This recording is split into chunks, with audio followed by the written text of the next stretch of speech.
Shalom umat Tuhan terkasih, selamat datang di ibadah Raya Online GKKD Depok. Sesaat lagi ibadah online akan dimulai. Kami berharap jemaat Tuhan dapat mengikuti pujian, penyembahan, dan pelayanan firman dengan hati yang tertuju pada Tuhan dan di dalam hadirat-Nya.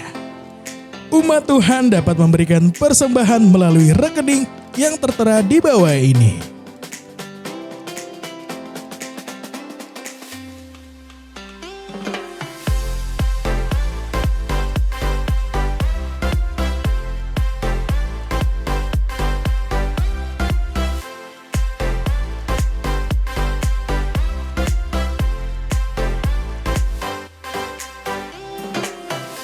Mari ambil bagian dalam doa rantai 24 jam. Selamat menikmati ibadah Raya Online.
sudah menetapkan kami ya Allah. Engkau yang tidak peduli Tuhan masa lalu kami, tapi Engkau yang sudah menyempurnakan dan mengubah seluruh kehidupan kami. Untuk kami boleh melakukan perkara-perkara yang besar bersama-sama dengan Engkau ya Allah. Tuhan, Engkau yang sudah menetapkan kami ya Bapa. Kami adalah orang-orang yang perkasa, kami adalah orang-orang yang luar biasa. Kami bersama-sama dengan Engkau Tuhan, melakukan hal-hal yang dahsyat Tuhan. Karena Engkau Tuhan sudah memberikan kuasa itu atas hidup kami Bapa. Terima kasih Tuhan. Yesus, terima kasih Yesus.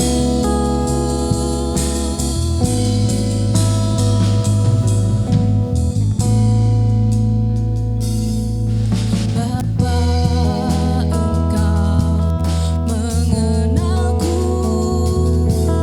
lebih dari siapapun. Engkau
Kini kami berserah Tuhan kepada rancangan-Mu yang megah atas hidup kami. Rancangan-Mu adalah untuk kami bangkit dan menjadi terang. Sebab terang-Mu Tuhan sudah datang atas hidup kami, dan kemuliaan-Mu Tuhan sudah terbit atas hidup kami. Dan kami ikuti panggilan-Mu Tuhan, membawa terang-Mu kepada bangsa-bangsa. Sampai semua bangsa-bangsa berduyun datang kepada terang-Mu atas hidup kami. Dan raja-raja kepada cahaya yang terbit daripada-Mu atas hidup kami. Haleluya. Amin. Dalam hidup ini seringkali terjadi kita mengambil cara berdasarkan apa yang mata kita lihat. Apa yang mata kita katakan itu cara yang paling gampang.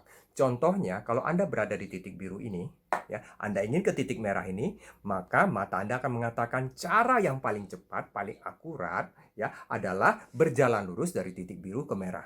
Bukan harus belok kanan dulu baru nanti ke titik merah atau belok kiri dulu ke titik merah. Anda katakan dengan pasti, mata Anda mengatakan bahwa lintasan yang paling pendek adalah lintasan dengan garis lurus. Nah, tapi Bapak Ibu, di era corona sekarang ini, bahkan di era disruption, bahkan nanti di masa khususan besar, akan begitu banyak halangan, akan begitu banyak tantangan. Katakan biru dan merah ini bukan jarak yang singkat lagi, tapi biru merah ini katakan merupakan jarak 100 km. Lalu Anda hanya bisa berjalan. Nah, kalau berjalan 100 km, mungkin Anda harus menggunakan waktu sekitar 10 jam lebih. Dan Anda katakan Anda nggak bisa. Anda tidak bisa lagi memakai cara yang tadi Anda anggap berhasil di era-era sebelumnya. Maka Anda tidak bisa menggunakan dimensi yang sama di era-era sebelumnya. Anda harus menggunakan dimensi yang baru. Nah, saya akan tunjukkan cara dengan dimensi yang baru bukan dengan garis lurus, tapi rekan-rekan akan lihat. Nah, saya nanti akan sampaikan pada Anda, justru caranya adalah naik ke atas ke tempat di mana solusi Anda berada, karena Anda memakai dimensi yang berbeda, dimensi yang baru, Anda akan lihat bahwa itu adalah cara yang paling cepat menuju titik merah. Cara yang paling akurat. Saya akan tunjukkan kepada Anda.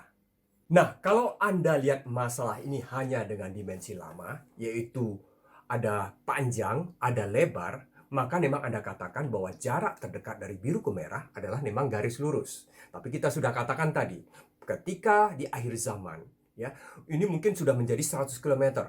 Ada perang, ada wabah, ada gempa, ada kelaparan yang mungkin membuat Anda susah dari biru pergi ke merah. Maka Anda harus pergi dengan cara dimensi yang baru. Maka Anda akan melihat, oh ini bukan sekedar panjang dan lebar, ada dimensi yang baru, yaitu tinggi. Maka Anda akan bisa melihat bahwa ini bukan jarak yang paling dekat. Jarak yang paling dekat adalah ketika kalau Anda berpikir 3 dimensi, ada dimensi yang ketiga, yaitu tinggi. Jarak terdekat adalah dengan melipat kertas ini. Ya. Maka sekarang merah ada di atas biru. Bahkan semakin dekat, sehingga biru ke merah tidak sampai 1 detik Anda akan bisa sampai.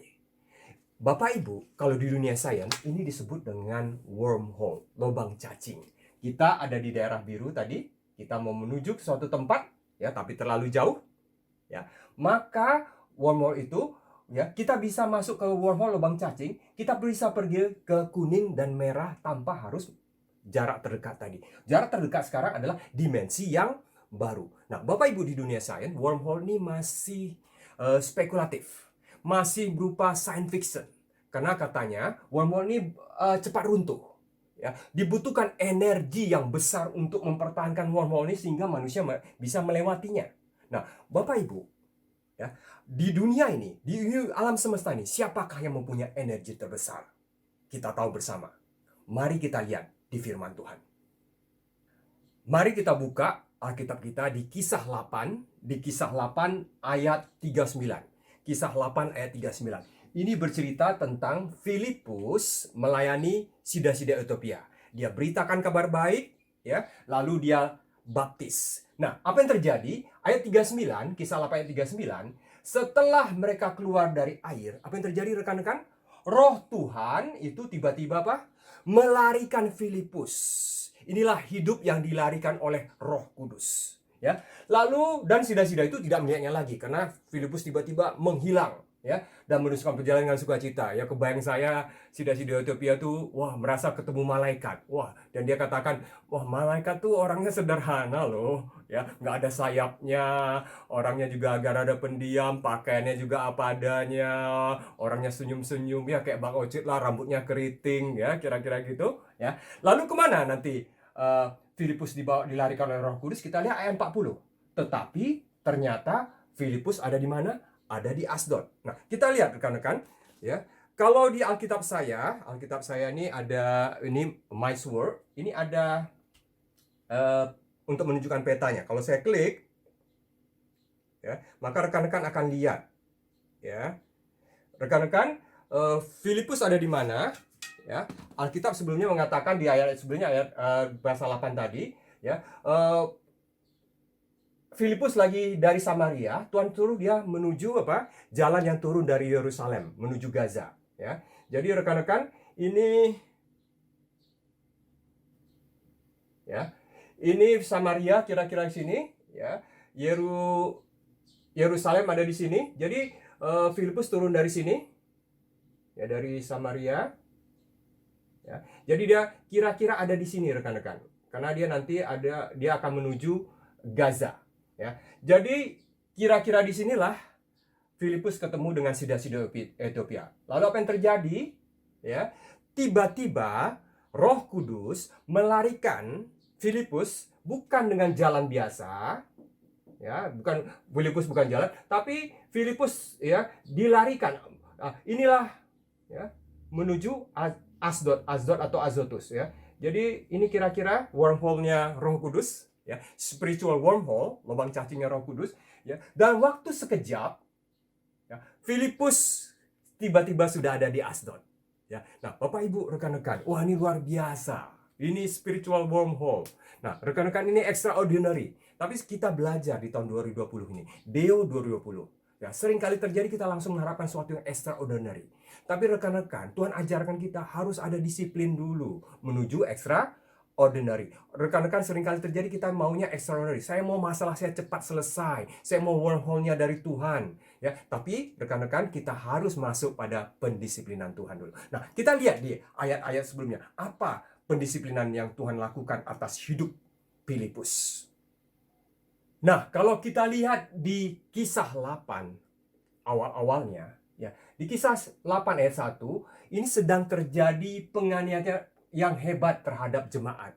Ya, jadi mereka tidak bisa lagi beribadah, ya, mereka tidak bisa lagi melakukan aktivitas seperti biasa, sehingga apa yang terjadi? Mereka semua, nanti kita lihat, kecuali para rasul, ya, tersebar kemana?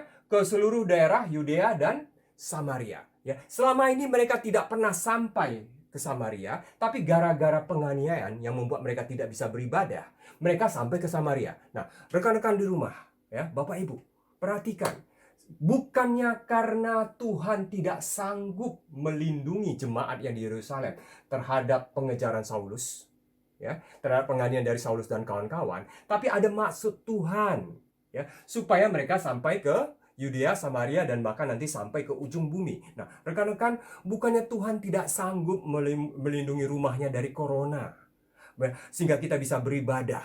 Tapi bukan itu yang Tuhan mau pada saat ini. Tuhan mau, ya, supaya kita melakukan sesuatu yang beda. Kita harus sampai ke ujung bumi. Nah, rekan-rekan, karena itu kita jangan berpikir, oke, nggak bisa offline, kita online.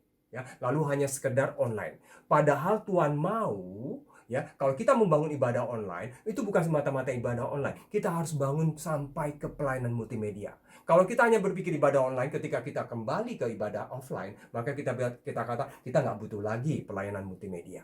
Tapi rekan-rekan nanti lihat bahwa Tuhan mau, ketika Tuhan biarkan corona ini menerpa kita, maka Tuhan mau akan bangkit pelayanan multimedia yang sangat kontekstual, videografis, menjangkau orang-orang yang tidak terjangkau selama ini. Nah, karena itu rekan-rekan, mari kita berpikir lagi. Contohnya juga pelayanan berbagi kasih kita lakukan, ya, justru ketika ada corona. Nah, Tuhan mau bukan hanya berhenti sampai di situ saja. Tuhan akan bawa kita berbagi kasih lebih daripada sekitar orang-orang di sekeliling kita. Maka pelayanan berbagi kasih bagi saya nanti akan menjelma menjadi pelayanan penanggulangan bencana. Apapun yang terjadi nanti, ada kelaparan, peperangan, gempa bumi, ya, dan segala macam wabah seperti sekarang, maka pelayanannya sudah siap. Nah, rekan-rekan lihat, rekan-rekan, ya, kita bukan baru kepikir, Tuhan semakin meneguhkan kita, Tuhan akan bawa kita untuk rumah singgah.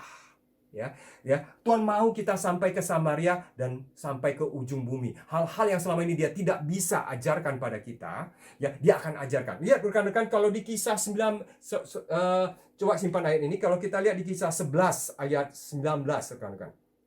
Kisah 11 ayat 19, Tuhan harus bawa gerejanya mengalami suatu pengalaman tertentu, baru mengerti apa maksud Tuhan. Bahwa Tuhan sekarang sudah ada di musim yang baru. Kita harus melihat dengan dimensi yang baru. Rekan-rekan lihat tuh. Ayat 19, sementara itu banyak saudara telah tersebar karena penganiayaan. Lihat rekan-rekan, tersebar karena penganiayaan yang timbul sesudah Stefanus dihukum mati. Mereka tersebar sampai ke Fenisia, Siprus, dan Antioquia. Namun mereka memberitakan Injil bagaimana? Masih pakai dimensi lama. Masih pakai cara yang lama. Namun mereka memberitakan Injil namun mereka memberitakan Injil kepada orang Yahudi saja. Belum terbuka dimensi baru mereka bahwa mereka harus memberitakan Injil kepada yang non-Yahudi. Nah, rekan-rekan, mari kita buka dimensi kita yang baru. Apa maksud Tuhan atas corona ini? Ada sesuatu yang baru, ada sesuatu yang tidak pernah kita lakukan, tapi Tuhan mau lakukan. Ada suatu wormhole, spiritual wormhole yang Tuhan akan kerjakan di dalam umatnya, di dalam gerejanya. Karena itu mari kita pelajari 4 disiplin hidup yang dilarikan oleh Roh Kudus. Hidup yang mengalami spiritual wormhole-nya Yesus. Hidup yang mengalami extraordinary-nya Tuhan. Kalau kita kembali ke Kisah 8 tadi, maka kita akan lihat di ayat keempat, ayat kelima, Filipus, ngapain Filipus? Dan Filipus pergi ke suatu kota di Samaria, yaitu kota yang tadi tidak pernah dia jelajahi. Ngapain dia di situ? Dan memberitakan Mesias. Memberitakan kabar baik kepada orang-orang di situ. Lihat rekan-rekan, ini disiplin yang pertama. Disiplin yang pertama adalah, kalau kita lihat sini, tetap memberitakan kabar baik walaupun keadaan sukar, walaupun sedang mengalami penganiayaan. Rekan-rekan, kalau kita catat di sini, disiplin yang pertama, 4 disiplin hidup yang dilahirkan Roh Kudus, yaitu tetap memberitakan kabar baik, memberitakan Injil, walaupun keadaan sukar, walaupun keadaan penuh penganiayaan. Bapak Ibu, rekan-rekan, kita diingatkan kembali, ini adalah nilai-nilai hidup seorang murid. Ini yang disebut dengan heart of gospel, hati yang rindu memberitakan kabar baik, baik atau tidak baik waktunya. Rekan-rekan, inilah yang disiplin pertama.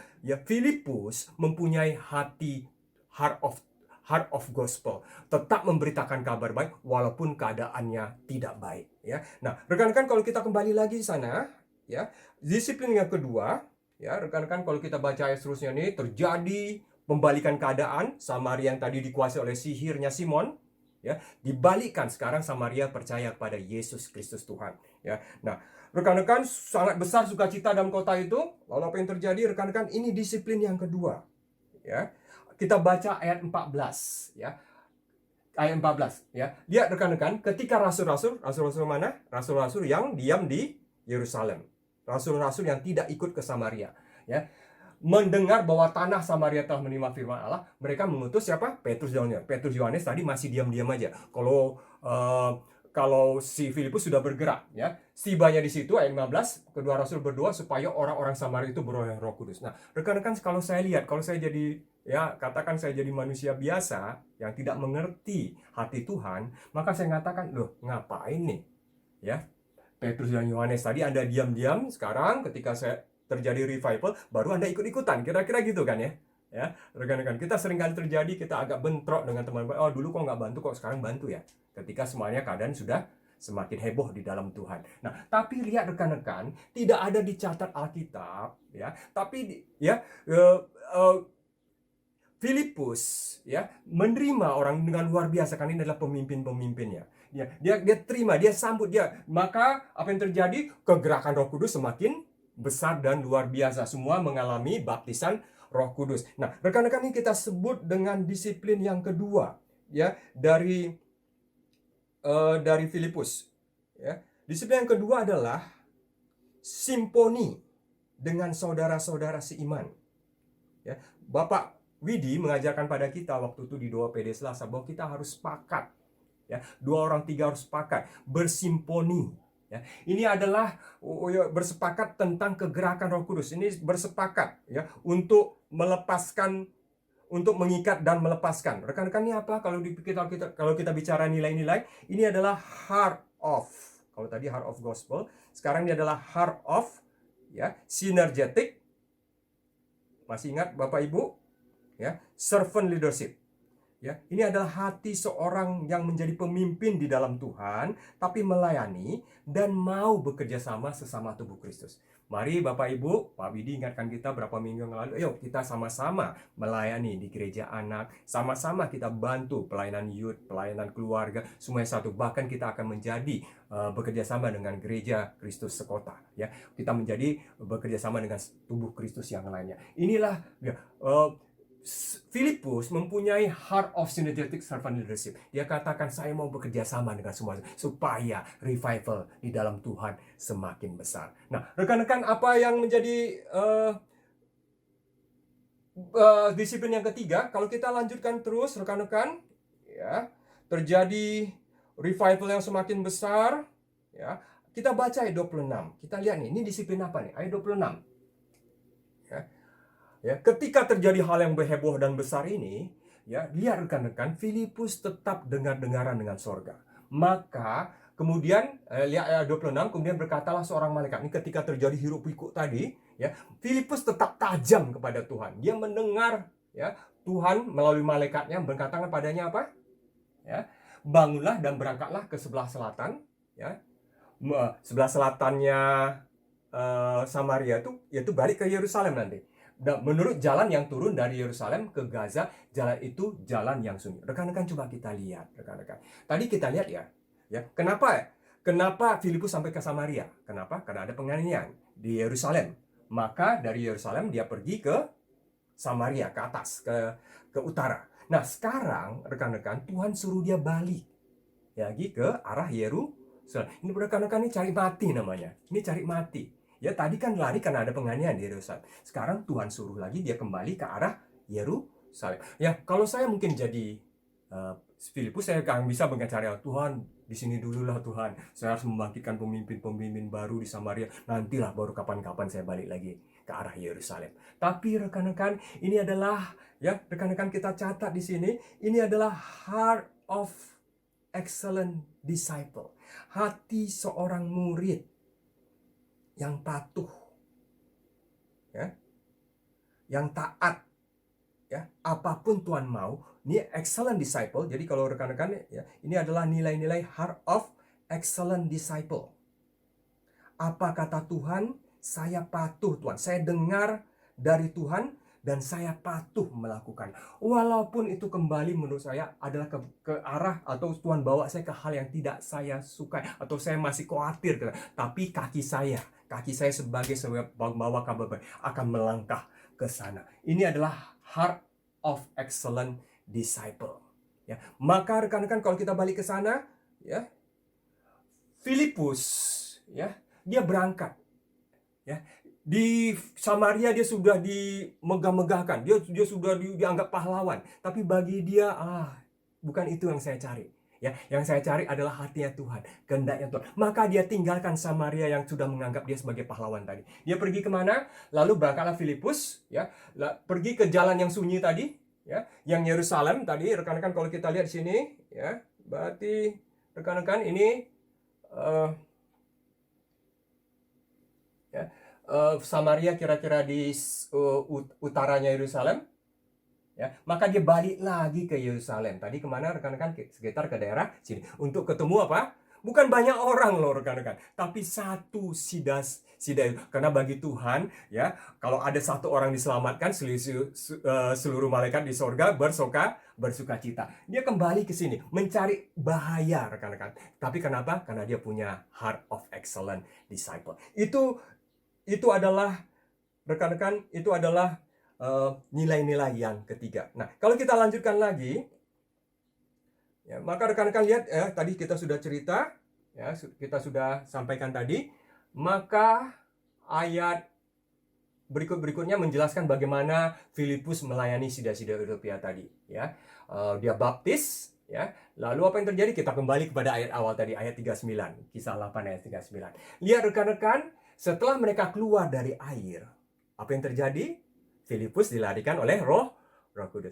Kenapa ini bisa terjadi? Rekan-rekan, silahkan diuji. Tapi yang saya dapatkan dari Tuhan, Filipus itu sudah mempunyai hati yang sama dengan Tuhan.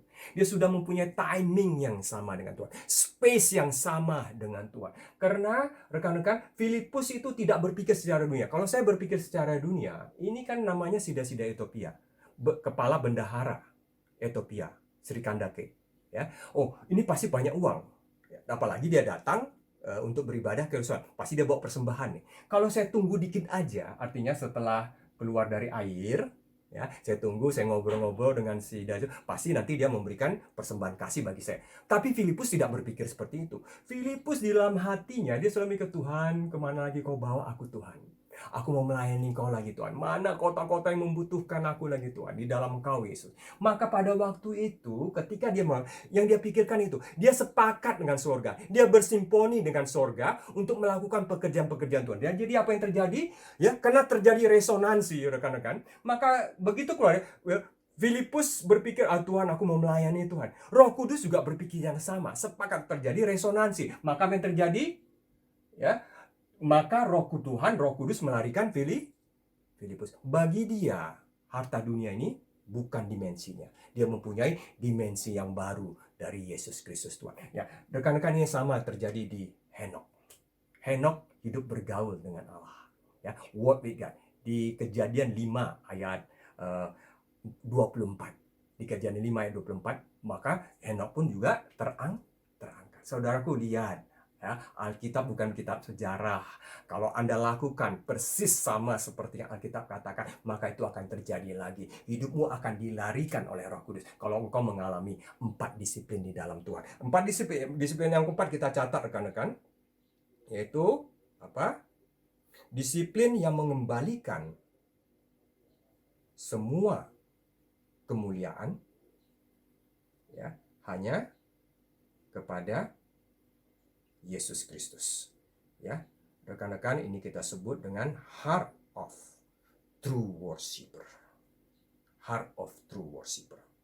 Hati yang menjadi penyembah di dalam roh dan kebenaran. Hati yang mengembalikan segala kemuliaan. Hati yang tidak punya agenda-agenda lain kecuali memuliakan nama Yesus Kristus Tuhan. Nah, rekan-rekan, sampai di sini, rekan-rekan, ya, Alkitab katakan, ya, kalau 4 ini kita lakukan, maka hidup kita akan menjadi hidup yang dilari. Kalau 4 disiplin ini menjadi bagian hidup kita yang tidak terlepaskan dari hidup kita, maka kita hidup di dalam hidup yang dilarikan oleh Roh Kudus. Hidup masuk ke dalam dimensinya Tuhan, saudaraku. Karena itu mari, rekan-rekan, kita akhiri dengan berdoa. Rekan-rekan, lihat, rekan-rekan.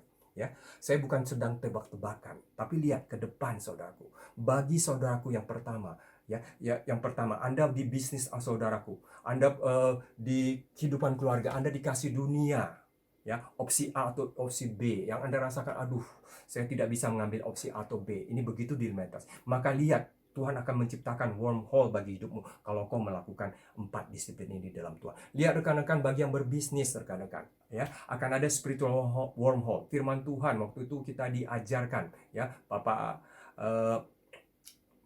Pak Johnson mengatakan bahwa Roh Kudus, penghibur itu, apa yang dilakukannya? Dia mengajar kita, ya, tentang segala sesuatu, rekan-rekan, bukan semua, termasuk tentang bisnis, saudaraku, termasuk kehidupan berkeluarga, termasuk studimu. Dia mengajarkan sesuatu. Yang kedua, Roh Kudus itu akan mengingatkan segala sesuatu yang sudah dikatakan oleh Roh Kudus, oleh Yesus Kristus Tuhan kepada kita. Maka rekan-rekan, lihat, kalau kita hidup yang dilarang, maka selalu ada pop-up surgawi, ya, bukan pop-up dari segala macam sosial media. Ada pop-up surgawi. Ketika kau menyelesaikan masalahmu, akan terjadi tiba-tiba ada sesuatu, kita teringat. Saya sering mengalami, saya membuat sesuatu sesuatu, saya kelihatan bottleneck ya. Tiba-tiba ya, ada sesuatu yang sorga sampaikan. Dia ingatkan kembali ketika saya baca firman Tuhan mungkin 1 bulan lalu, mungkin 2 bulan lalu, tiba-tiba firman itu kuat dan hati saya kembali naik di dalam Tuhan. Tapi kalau pop up kita adalah pop up yang dari dunia ini, kita semakin lemas, saudaraku. Kalau pop up kita ini maka mengingatkan sakit hati lagi, ya, kecewaan lagi, maka kita akan semakin lemas. Tapi kalau kita bersama-sama Roh Kudus, akan ada pop up sorgawi yang mengingatkan kita tentang apa yang sudah Tuhan katakan pada kita, dan kita diteguhkan oleh firman itu.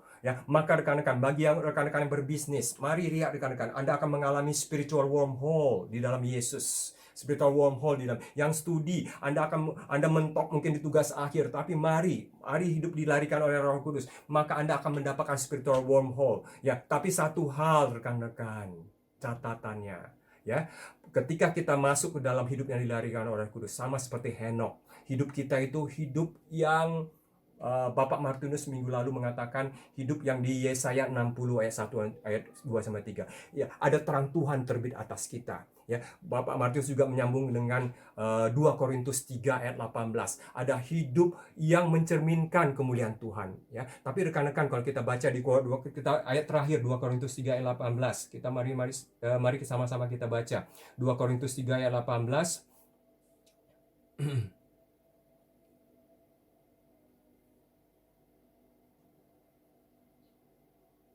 Ya, sudah. Ya, dan kita semua, ngapain saudaraku? Mencerminkan kemuliaan Tuhan, mencerminkan terang kemuliaan Tuhan dengan tidak berselubung, ya. Dan karena kemuliaan itu datang dari Tuhan yang adalah Roh, maka kita diubah menjadi serupa, saudaraku. Ya, menjadi serupa. Lihat kata menjadi serupa. Rekan-rekan, ya, dulu Musa ketika ketemu Tuhan, ketika dia turun dari gurun Sinai, ketika dia turun dari berbicara Tuhan, mukanya bercahaya sehingga orang tuh silau melihat dia, maka dia harus pakai selubung, saudaraku. Ya, tapi sekarang di zaman sekarang di menjelang kedatangan Tuhan Yesus, Tuhan katakan jangan pakai lagi selubung, biarkan terang kita itu kelihatan, biarkan Tuhan tuh terang kita tuh menyilaukan, supaya apa? Kita maka kita diubah menjadi serupa dengan gambarnya. Rekan-rekan, ini yang disebut, kalau rekan-rekan baca di rumah 2 Petrus 1 ayat 4, ya, rekan-rekan mengalami kodrat ilahi, ya, divine nature-nya. Kita menjadi serupa dengan gambarnya. Kita terang Tuhan itu, ya, langsung 100% itu tersampaikan kepada dunia ini. Kekuasaan Tuhan, kasih Tuhan, ya, tersampaikan ke kita, menjadi rekan sekerja yang sepadan dengan Yesus Kristus Tuhan, dengan Roh Kudus. Kita menjadi serupa. Rekan-rekan, catatannya, rekan-rekan, ya, menjadi sama dengan Tuhan. Hati-hati, jangan terjebak. Ya, Lucifer ingin menyamai yang Maha Tinggi. Apa bedanya? Lucifer ingin menyamai, ingin menjadi sama kelihatannya, tapi dia tidak ingin kehendak Tuhan. Dia tidak mau hatinya Tuhan. Dia hanya mau powernya, dia hanya mau kuasanya, dia mau otoritas, tapi dia tidak mau hati Tuhan. Kalau di sini, kalau kita melakukan 4 disiplin, kita heart of 4 tadi itu menjadi milik kita di dalam Tuhan. Itu menjadi suatu keseharian. Kita memiliki hatinya Tuhan juga. Kita tidak hanya cari kuasanya, tapi kita cari hatinya, kita cari wajahnya, kita cari kehendaknya menjadi bagian hidup kita sehari-hari. Mari kita berdoa, rekan-rekan. Siapkan hatimu, kita akan berdoa. Kini aku berserah pada rancanganmu bagiku. Ku ikuti panggilanmu. Mari saudara, sama-sama kita katakan, ku kan setia memberitakan Injil. Katakan, ku kan setia bekerja sama dengan saudara-saudaraku seiman. Katakan, ku kan setia mendengarkan Engkau Tuhan dan taat pada firman-Mu. Katakan, ku kan setia memberikan kemuliaan hanya bagi nama Yesus. Ku kan setia sampai akhir hidupku. Saudaraku, kita akan berdoa untuk 4 karunia. Kalau saudaraku, kita hidup disiplin atas 4 disiplin. Heart of gospel, heart of synergetic servant leadership, heart of excellent disciple, heart of true worshiper. Maka mari sama-sama kita dengan lega, kita akan berdoa untuk 4 karunia ini. Mari sama-sama berdoa dengan saya untuk 4 karunia ini. Saudaraku, kita akan berdoa. Kita akan berdoa yang pertama untuk karunia memberikan tumpangan. Saudaraku yang rindu, saudaraku di bawah Tuhan untuk membuat atau membangun rumah singgah di dalam Tuhan. Saudara butuh karunia untuk memberikan tumpangan. Firman Tuhan katakan ketika kita memberikan tumpangan, kita menjamu para malaikat. Karena itu kalau hatimu adalah heart of excellent disciple, hatimu adalah hati yang dilarikan oleh Roh Kudus, hatimu murni dalam Tuhan, maka mintalah pada Tuhan. Kita akan berdoa sama-sama, karunia untuk memberikan tumpangan. Oh, dalam nama Tuhan Yesus, turun sekarang karunia untuk memberikan tumpangan. Ada pada jemaatmu Tuhan, ada pada murid-muridmu Tuhan, sesuai dengan hatimu Yesus. Terima kasih Tuhan. Saudaraku, angkat tanganmu, terimalah karunia memberikan tumpangan dalam nama Tuhan Yesus.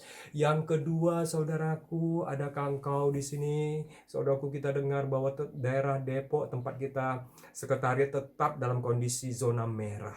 Maka saudaraku rindu terpanggil. Saudaraku ingin menjadi pelayanan kesembuhan. Saudara tidak pernah berdoa untuk kesembuhan mungkin padahal. Tapi saudara masuk pada dimensi yang baru. Saudara akan berdoa bagi orang-orang sakit. Menumpangkan tangan atau orang sakit. Kita akan berdoa dalam nama Tuhan Yesus. Karunia untuk menyembuhkan turun sekarang atas jemaatmu. Kau berikan dari sorga Tuhan. Kau berikan divine nature. Yesus menyembuhkan. Maka murid-murid juga menyembuhkan dalam nama Tuhan Yesus. Yang ketiga, saudaraku, kita akan berdoa sama-sama karunia untuk memimpin bisnis. Saudaraku, dalam nama Tuhan Yesus yang ingin bergerak di bisnis, tapi saudaraku tetap punya hati yang murni dalam Tuhan. Saudaraku tidak punya agenda yang lain kecuali saudaraku untuk membangun kerajaan Tuhan di muka bumi ini. Dalam nama Tuhan Yesus, engkau akan diberikan karunia untuk memimpin bisnis. Engkau akan tahu di masa-masa sukar seperti sekarang ini, di masa-masa new normal 1, new normal 2 dan berikutnya. Saudaraku akan ada dapatkan spiritual wormhole dari saudara yang membuat bisnis saudara mengalami terobosan di dalam nama Tuhan Yesus. Terimalah karunia untuk memimpin bisnis dalam nama Tuhan Yesus. Yang keempat, saudaraku, kita akan sama-sama berdoa untuk karunia menolong. Oh, saudaraku, dalam nama Tuhan Yesus mengertilah bahwa akan banyak bencana-bencana, akan banyak keadaan-keadaan sukar. Tapi saudaraku yang tergerak di dalam Tuhan, saudara ingin menjadi orang-orang di barisan terdepan. Hati saudara murni, saudara akan dikuatkan oleh Tuhan untuk menolong banyak orang dalam bencana kelaparan, bencana gempa, bencana perang dalam nama Tuhan Yesus, kelaparan, wabah. Kau disiapkan Tuhan untuk masuk dalam pasukannya Tuhan, tim khususnya Tuhan dengan karunia menolong yang memampukan kau menolong dalam keadaan apapun dalam nama Tuhan Yesus. Oh, dalam nama Tuhan Yesus, angkat tanganmu, terimalah karunia menolong di dalam nama Tuhan Yesus. Oh, haleluya. Oh, haleluya. Mari saudaraku kita bersorak pada Tuhan. Haleluya, Lord. Kami masuk dalam dimensimu yang baru. Kami hidup dilarikan oleh Roh Kudus dalam nama Tuhan Yesus. Hidup kami tidak sama seperti dulu, tapi masuk dalam kemegahan rumah Tuhan yang lebih jauh megah daripada kemegahan-kemegahan sebelumnya dalam nama Tuhan Yesus. Karena terang Tuhan terbit atas hidup kami dan kami mencerminkan kemuliaan Tuhan. Karena itu saudaraku, terimalah berkat daripada Allah Bapa. Berkat daripada Allah Bapa yang mempunyai energi terbesar di alam semesta ini. Berkat daripada Yesus Kristus Tuhan, Juru Selamat yang hidup. Berkat daripada Roh Kudus yang akan mengajarkan kau segala sesuatu dan mengingatkan kau segala sesuatu yang sudah dikatakan Tuhan Yesus padamu. Terimalah sekarang di dalam nama Tuhan Yesus. Haleluya. Amin.